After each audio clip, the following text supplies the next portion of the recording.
50 থেকে 60,000 টাকা বাজেটের স্মার্টফোন কেনার আগে কোন ব্র্যান্ডটাকে আপনি বেশি প্রায়োরিটি দিবেন, মানে আপনার কল্পনায় কোন ব্র্যান্ডটা আগে আসে? স্যামসাং, গুগল পিক্সেল সিরিজ, নাকি ওয়ানপ্লাস, নাকি ওপ্পো, ভিভো, রিয়েলমি, নাকি শাওমি ইত্যাদি ইত্যাদি। আমার মনে হয় বাংলাদেশের এই সেমি ফ্ল্যাগশিপ ইন্ডাস্ট্রিতে একরকম রাজত্ব করতে চলেছে অন্য আর একটা ব্র্যান্ড, আর সেটা হচ্ছে হাসেন না। হ্যাঁ, মানে আমি জানি অনেকে হয়তো হাসতেছেন যে ভাই কি কইলো, মনে আইলো একটা জিনিস আর কয়ে দিল। আমাদের আজকের এই ভিডিওটা দেখেন, হয়তো আপনার চিন্তা ভাবনাও চেঞ্জ হয়ে যেতে পারে। প্রিয় দর্শক, আমার নাম ওয়াহিদ, আর আপনারা দেখছেন আপনাদের ভালোবাসার channel tech to the point. Let's get started.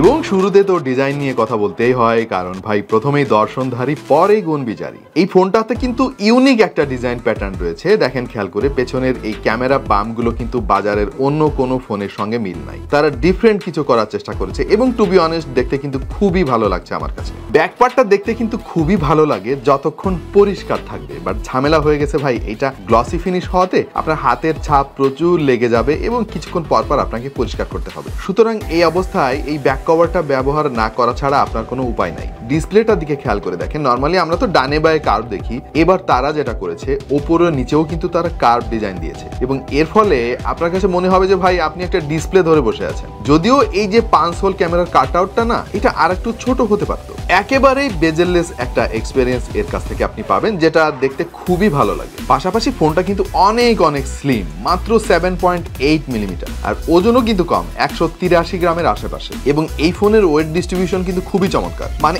এই ফোনটা আপনার হাতে কেউ যদি দেখে, ডেফিনেটলি সে জিজ্ঞেস করবে যে ভাই এত সুন্দর ফোন কোত্থেকে কিনলি। এবার চলেন আমরা একটু ডিসপ্লে নিয়ে আলাপ করি, কিন্তু ভাই আমার না সময় নষ্ট করতে ইচ্ছা করতেছে না। মানে যদি বলতে পারতাম যে ভাই ডিসপ্লে নিয়ে আলাপেরই দরকার নাই, this is one of the best display in the market right now in this price segment, but তারপরে একটু আলাপ তো করতেই হয় ভাই। এখানে 6.7 ইঞ্চের একটা অ্যামোলেড ডিসপ্লে তারা ব্যবহার করছে, যেটা আবার 120 হার্জের HDR10+ এর সাপোর্ট আছে। সেই সঙ্গে এর যে PPI 435, can you believe this, 1600 nits পর্যন্ত এর পিক ব্রাইটনেস। মানে আপনি যে ধরনের লাইটিং কন্ডিশনে এই ফোনটা ব্যবহার করেন না কেন, ক্রিস্টাল ক্লিয়ার ডিসপ্লে কোয়ালিটি পাবেন। খুবই ভিভিড এবং কালারফুল ডিসপ্লে ভাই, সত্যি মনে হচ্ছিল হাতে আমি একটা ডিসপ্লে ধরে বসে আছি, যে ডিসপ্লেটা জীবন্ত একটা ডিসপ্লে। আর এর যে ভিউইং অ্যাঙ্গেল, মানে যে কোনো অ্যাঙ্গেল থেকে আমার কাছে একই রকম লাগতেছিল, এত অসাধারণ। তবে ভাই এটার হার্ডওয়্যার নিয়ে আমার কিছু কথা বলার আছে। এখানে তারা ব্যবহার করেছে স্ন্যাপড্রাগনের 7 Gen 1, যেটা আবার ওভারক্লক ভার্সন, এবং এখানে 8টা কোরের মধ্যে একটা আপনি পাবেন 2.5 GHz এর কর্টেক্স A710 এবং 3টা পাবেন 2.36 GHz এর কর্টেক্স A710 এবং 4টা রয়েছে 1.8 GHz এর কর্টেক্স A510। জিপিইউ ব্যবহার করা হয়েছে Adreno 644। ফোনটার একটাই ভেরিয়েন্ট 12 GB র্যাম। ভাই গো ভাই, মানে আমার পিসিতেও মনে হয় এত র্যাম নাই, এবং 512 GB ইন্টারনাল স্টোরেজ। মানে আপনি মেমোরি কার্ড জিনিসটা ভুলে যাবেন ভাই, এবং মেমোরি কার্ড ভুলতেই হবে আপনাকে, কারণ এর ভেতরে কিন্তু মেমোরি কার্ড স্লটও নাই, আপনি চাইলেও লাগাইতে পারবেন না। আচ্ছা, এখন দামের কথা যদি আমি মাথায় রাখি ভাই, এই বাজেটে না এর চাইতে বেটার চিপসেট মার্কেটে অ্যাভেলেবেল। হ্যাঁ, সো তারা চাইলে কিন্তু এখানে অন্তত Gen 2 চিপসেটটা দিতে পারতো। হ্যাঁ, আমি জানি না তারা কেন দিল না, হয়তো ভবিষ্যতে অন্য কোনো মডেলে আমরা দেখতে পাবো, বাট তারা যেটা করেছে এই প্রসেসরের ফুল পোটেনশিয়াল বের করে এনেছে তাদের সফটওয়্যার দিয়ে, এবং অনার ফোনের ভাই ম্যাজিক্যাল এই সফটওয়্যারটা, নামও ভাই ম্যাজিক্যাল। 7.1 ভার্সন তারা ব্যবহার করেছে, সেই সঙ্গে আউট অফ দ্য বক্স আপনি অ্যান্ড্রয়েড পেয়ে যাবেন 13 ভার্সনে। অনার ফোনের আসল কেরামতি কিন্তু তার সফটওয়্যারে ভাই। আমি শিওর এই স্পেকে অন্য অনেক ফোন হয়তো আপনাকে এত ভালো পারফরমেন্স দিতে পারবে না যেটা অনার 90 দিয়েছে। আমরা AnTuTu টেস্ট করেছিলাম, যদিও স্কোরটা আমি আর একটু বেশি আশা করেছিলাম। আমরা পেয়েছি 6,52,897, গিগবেঞ্চে সিঙ্গেল করে 880, মাল্টি করে 2,694 পেয়েছি, যেটা আমাদের এক্সপেকটেশন থেকে বেশ কিছুটা কম ছিল, কিন্তু এর পারফরমেন্স ভাই টপ নচ। এর যে অ্যাপ ওপেনিং টাইম, এর যে মাল্টিটাস্কিং, ভাই রে ভাই, 12 GB র্যাম হওয়ার ফলে মানে বাটারি স্মুথ একটা পারফরমেন্স আপনি এর কাছ থেকে পাবেন। যদিও আপনাদের মধ্যে অনেকেই বলবেন যে ভাই এই দামে তো আরো ভালো পারফরমেন্স পাওয়া যায়, কিন্তু ভাইজান ডে টু ডে লাইফে না সফটওয়্যারের এই বাগ জিনিসটা মানে খুবই একটা প্যারা দেয় ভাই। এই দেখেন, আমি একটা জিনিস বয়ে নিয়ে বেড়াচ্ছি 2টা বছর ধরে, লাখ টাকার ফোন ভাই, কিন্তু এর যে কি পরিমাণে বাগ আছে, আমার কাছে মনে হয় যে এর চাইতে 40,000 টাকা দামের একটা ফোন কেনা উচিত ছিল। আমরা এই ফোনটাতে গেমিংও ট্রাই করেছি, গেমারদের জন্য রিকমেন্ডেড। হ্যাঁ, তবে যাদের গেমিং একমাত্র প্রায়োরিটি, তারা এই বাজেটে আরো অনেক ভালো ভালো ফোন পাবেন, সেটা আমি গ্যারান্টি দিয়ে বলতে পারি। আমরা এই ফোনটা দিয়ে বেশ কিছু হাই রেস গেম ট্রাই করেছি, যেমন call of duty, PUBG, Asphalt 9 ইত্যাদি ইত্যাদি। ভাই গেমিং এক্সপেরিয়েন্স ছিল বাটারি স্মুথ। মানে এমনিতে অ্যামোলেড ডিসপ্লে, তারপরে 120 হার্জ রিফ্রেশ রেট, সব মিলিয়ে না মানে সেই লেভেলের একটা এক্সপেরিয়েন্স পেয়েছি। এবং স্পেক দেখে তো বুঝতেই পারছেন ভাই, বেশিরভাগ গেমে কিন্তু আমাদের কোথাও কোয়ালিটিতে কম্প্রোমাইজ করতে হয় নাই। অ্যাকশন সিকোয়েন্সগুলোতে যেখানে মিড রেঞ্জের ফোনগুলো খুব একটা ভালো পারফর্ম করতে পারে নাই, এই ফোনটা কিন্তু দুর্দান্ত পারফর্ম করেছে সেই সমস্ত সিচুয়েশনে। সর্বসাকুল্যে আমি যেটা বুঝলাম, এটা তো গেমিং ফোন না, ওনার নিজেও দাবি করে নাই যে ভাই আমাদের এটা গেমিং ফোন, কিন্তু আপনাদের মধ্যে যারা হেভি গেমার আছে তারাও কিন্তু এর পারফরমেন্সে মোটামুটি খুশি হবেন। এর ব্যাটারিতে তেমন কোনো চমক নাই, 5000 mAh এর ব্যাটারি, 66 ওয়াটের ফাস্ট চার্জিং, নাথিং স্পেশাল। তবে মার্কেটে কিন্তু এর চাইতে বেটার আমরা দেখতে পাচ্ছি ইদানিং। ইভেন আজকাল তো দেখা যাচ্ছে যে 30,000 টাকা দামের ফোনেও কিন্তু ওয়্যারলেস চার্জিং ফ্যাসিলিটিস আছে। সো এই জিনিসটা যদি যুক্ত করা হতো তাহলে আরো ভালো হতো আর কি, মানে চাওয়ার তো শেষ নাই ভাই। ক্যামেরায় চলে আসি ভাই, এখানে তারা 200 মেগাপিক্সেলের একটা সেন্সর ব্যবহার করেছে, যেটা আবার বানিয়েছে স্যামসাং, যার অ্যাপারেচার হচ্ছে 1.9। সেই সঙ্গে রয়েছে 12 মেগাপিক্সেলের একটা আলট্রা ওয়াইড শুটার, ধন্যবাদ তারা আলট্রা ওয়াইড শুটারটা ভুলে যায় নাই। আর 2 মেগাপিক্সেলের একটা ঐতিহাসিক ডেপথ সেন্সর আছে, এটা কেন দেয় কোম্পানিগুলো আমি জানি না। ছবির কোয়ালিটি যথেষ্ট ইমপ্রেসিভ ছিল, not the best in the market right now, but ভাই আপনার ভালো লাগবে ছবির কোয়ালিটি, এটা গ্যারান্টি দিয়ে বলতে পারি।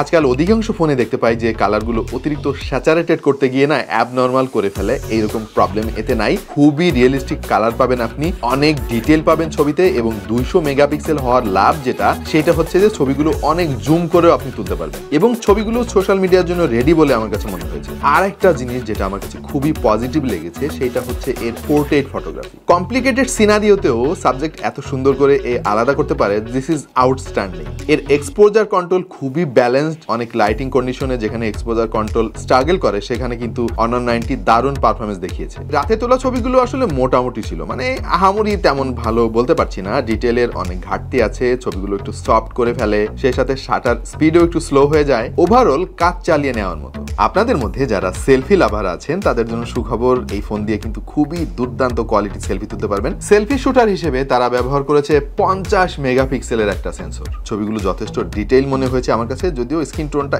একটু সফট করে ফেলে কিছু কিছু লাইটিং কন্ডিশনে, বাট ওভারঅল আমার কাছে খুবই ভালো লেগেছে। ভিডিওগ্রাফি করা যাবে সর্বোচ্চ 30 fps এ 4K রেজলিউশনে এবং 1080p তে 60 fps এ। এতে EIS রয়েছে, যেটা যথেষ্ট ভালো কার্যকর মনে হয়েছে আমার কাছে। এই হচ্ছে এটার ভিডিওগ্রাফি স্যাম্পল, এবং যথেষ্ট ওয়াইড মনে হয়েছে আমার কাছে। হ্যাঁ, আর এই মুহূর্তে যে আওয়াজ আপনারা শুনতে পাচ্ছেন সেটা সরাসরি এই ফোন থেকে রেকর্ড করা।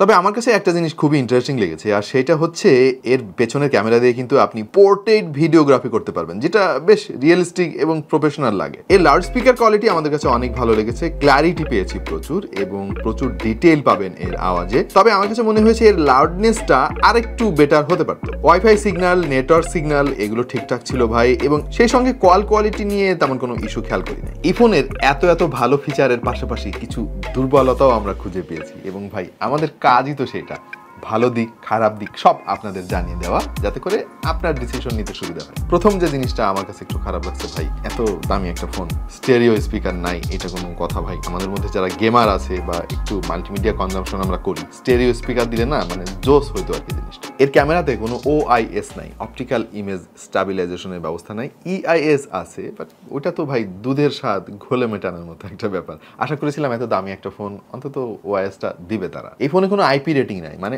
পানি থেকে আপনাকে সাবধানে রাখতে হবে, যদিও আশা করা ঠিক হচ্ছে কিনা জানি না, বাট মার্কেটে কিছু কিছু ফোনে আবার আছে, এই দামের ফোনের মধ্যে কিন্তু IP রেটিংও আছে। এতে কোনো 3.5 মিলিমিটার হেডফোন জ্যাক নাই, এটা মিউজিক লাভারদের জন্য একটা দুঃসংবাদ। ইভেন যারা গেমিংও করেন হেডফোন কানে লাগিয়ে, ওয়্যার্ড হেডফোন, তাদের জন্য একটা দুঃসংবাদ ভাই, আপনাদের ডঙ্গেল খুঁজতে হবে।